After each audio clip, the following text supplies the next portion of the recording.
Now this one. As we can see in these days that this topic is very highlighted. So after the budget, crypto signal India awaits reform. This article is very important in terms of prelims and as well as mains exam. So what is we are going to discuss through this article? Basically, cryptocurrency in the budget that government has announced, there will be 30% you have to be pay for if you earned with the help of cryptocurrency. The government has announced the such kind of bill, and in this article basically we will discuss about what kind of, and the syllabus it has mentioned already here, so no need to say it. So basically this article is talking about what is the importance of cryptocurrency and what the India can do it, and how we can like the if we talk about like crypto signals. So basically it is a very high time crypto made a splash in the country. It needs to be careful managed with systematic changes. So now here it is the question. So it has asked in 2020, like, with reference to blockchain technology, consider the following statement. It is a public ledger that everyone can expect, that which no single user controls. Second one, the structure and design of blockchain is such that all the data in it are about cryptocurrency only. Third one is that applications that depend on basic feature of the blockchain can be developed without anybody's permission.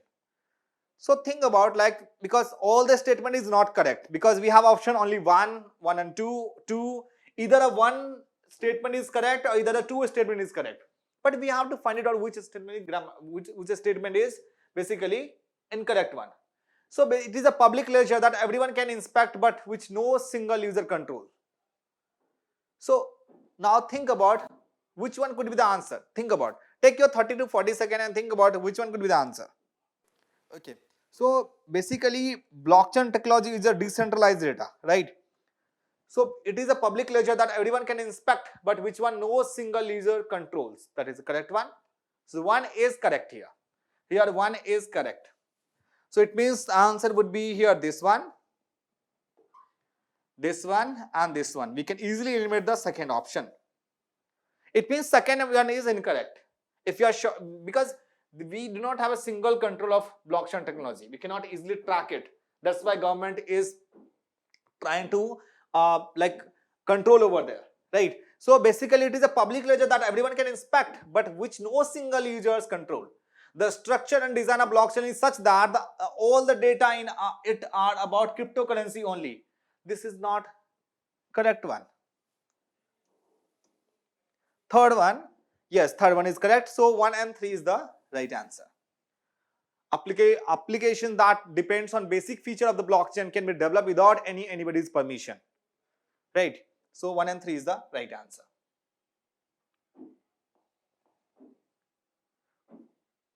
So as we can see it in here answer, blockchain technology is a decentralized data management technology. So first is right.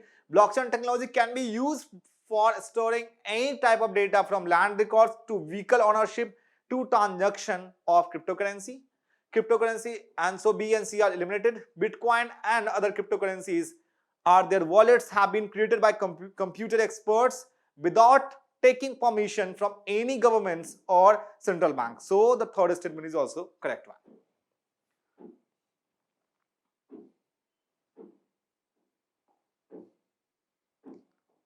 Okay, so briefly we can understand this one. Look at blockchain technology.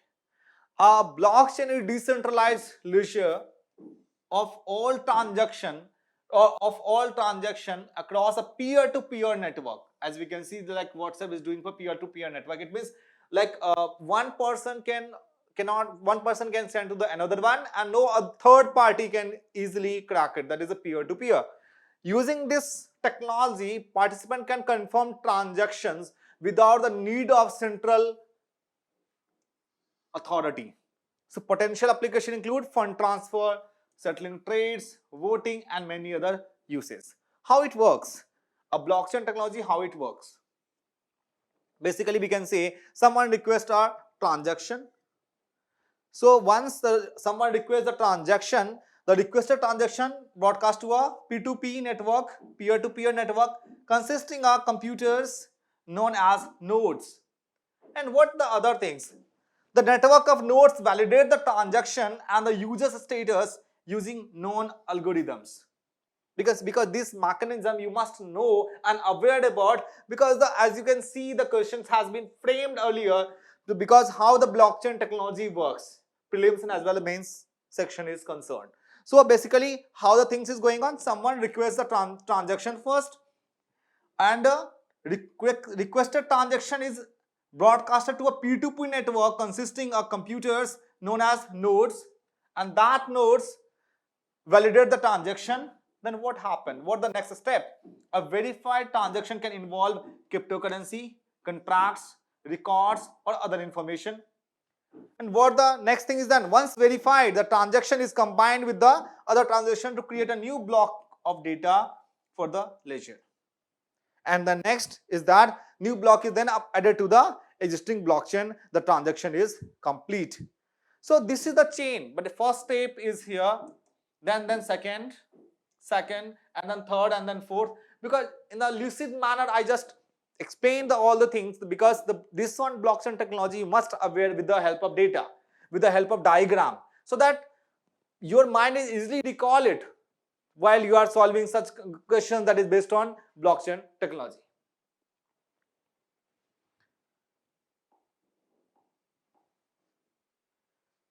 Now coming to the article is here. Context: in the Union Budget speech, Finance Minister Nirmala Sitharaman announced that 30% flat tax rate levied on a gain made. Make sure if you made profit, then you have to pay 30% of tax. So 30% flat tax rate levied on any gains made from the transfer of virtual assets, including cryptocurrency and non-fungible tokens. So what exactly is non-fungible tokens? Non-fungible tokens, how it is different from, like, what is the difference between non-fungible tokens and basically digital assets? Non-fungible tokens are changing digitally, basically, like there is no physically form of cash. There is known to be a non-fungible tokens.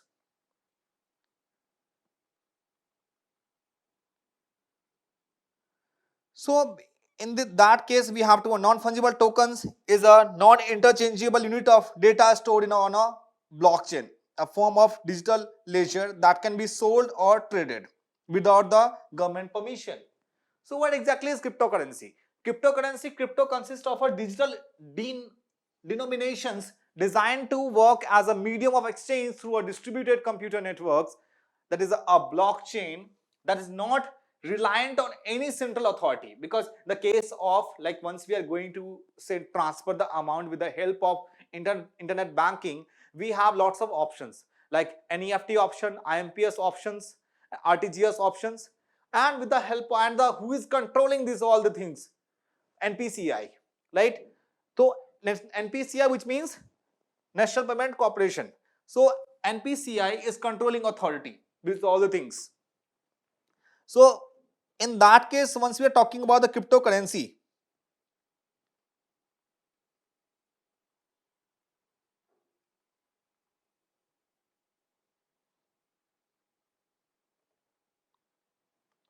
so NPCI, National Payment Corporation of India, basically they are controlling agencies. So cryptocurrencies consist of digital denomination designed to work as a medium of exchange through a distributed computer network, a blockchain that is not reliant on any central authority, such as government or bank, for its upholding and maintenance. And what is the legal status in India? The announcement of the tax by the finance minister now leads to assumption that crypto is legal in India, because we have imposed a tax that as there is a apprehension, there should be a assumption that crypto is legal in India. Foreseeable are changes that would dawn to the road, legitimize and formally legalize the activities of crypto startups and enable them to access the necessary support system which might not have been available previously. So basically now you got to know what exactly, see cryptocurrency. Now you have one question, that which country has legally, which country has imposed cryptocurrency as a legal tender? So cryptocurrency, which country has?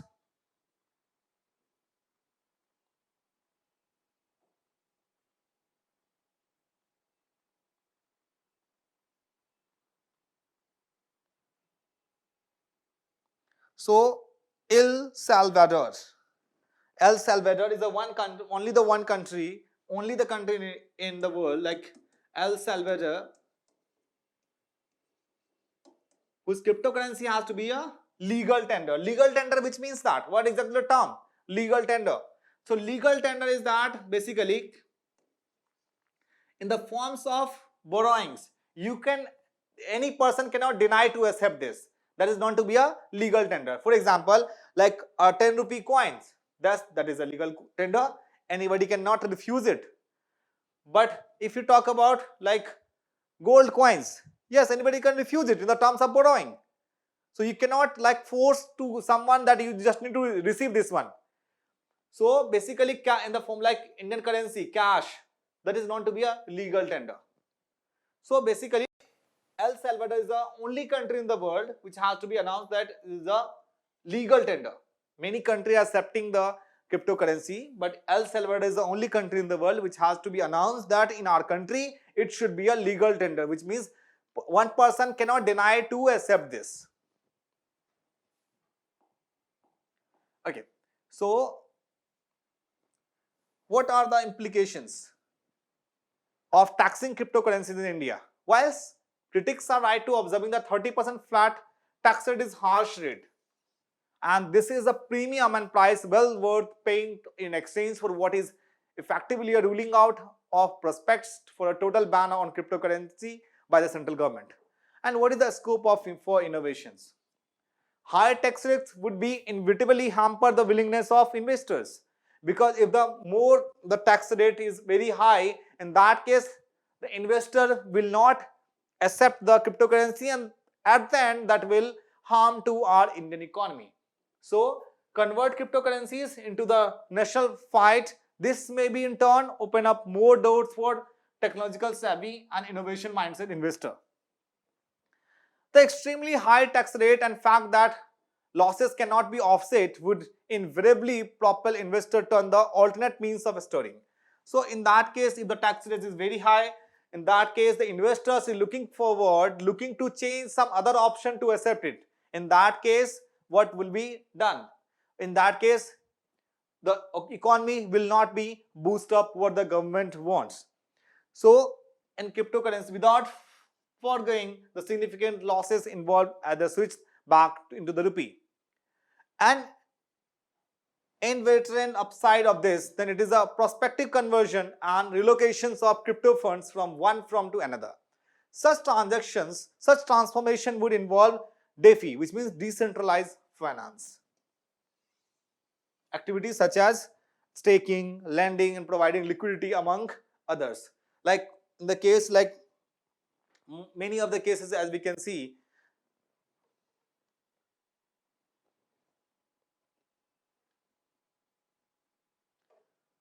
so basically this will lose the decentralized finance, which means like many illegal activities that would be the are consequences like staking, lending, and providing liquidity to among others.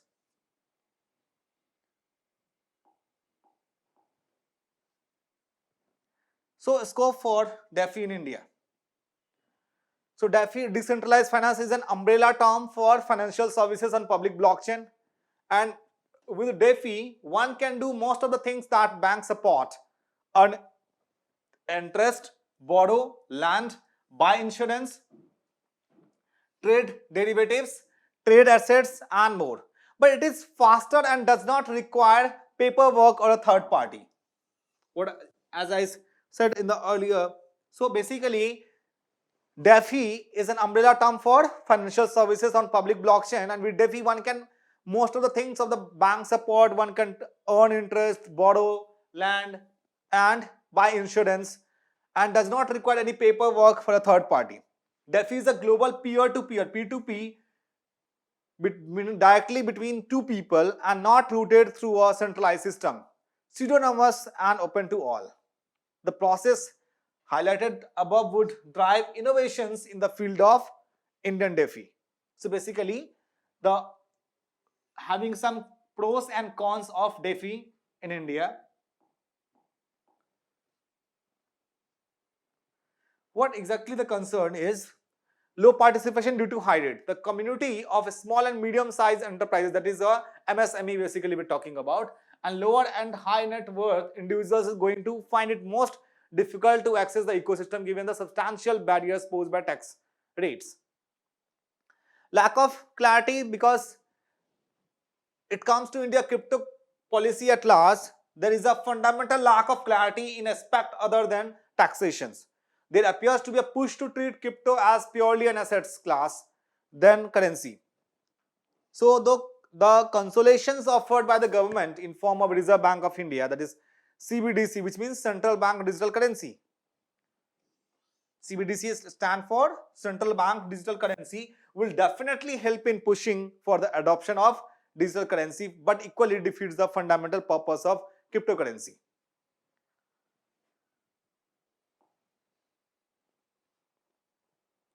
And suggestion what the government can do it for better reach. So basically reduce the tax rate. So as we have discussed, if the maximum tax rate, that will harm to the economy. So we can say that there is a need to reduce tax rates in the future, though this must be weighed against consideration concerning government revenue and need to curb speculative bubbles surfacing in relation to the currency. And the second reform that we can say, the incorporation of insights from seasonal partners from international community. And the key should rest with engaging these individuals for their insights and advice on the best practices association with cryptocurrency policy making. So that the government need to do in terms of cryptocurrency is concerned.